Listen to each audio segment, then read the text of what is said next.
দুইটা সময় তওবা করে লাভ নাই। একটা হচ্ছে মৌতের যন্ত্রণা শুরু হয়ে গেলে, মৃত্যুর যন্ত্রণা শুরু হয়ে গেলে আগে পা থেকে শুরু হয়ে আস্তে আস্তে গলার দিকে আসে।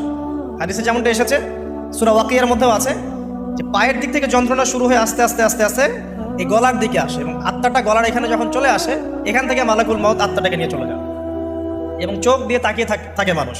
রুহটা চলে গেলে মানুষ চোখ দিয়ে তাকিয়ে থাকে, দেখবেন এই কারণে মৃত ব্যক্তি তাকিয়ে থাকে, চোখ খোলা থাকে।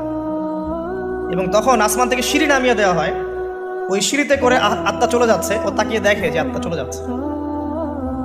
এবং মানুষ মারা যাওয়ার পরে চোখ জীবিত থাকে অনেকক্ষণ। মেডিকেল সায়েন্স যারা পড়েছে তাদেরকে জিজ্ঞাসা করবে, মানুষ ডেড হয়ে গেলেও চোখ দেখবেন আরও কয়েক ঘন্টা, হয়তো আরও নির্দিষ্ট একটা সময় পর্যন্ত চোখটা কিন্তু জীবিত থাকে।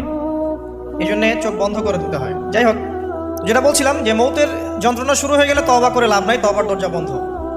আর পশ্চিম দিক থেকে সূর্য উঠে গেলে তওবা করে লাভ নাই, তওবার দরজা বন্ধ।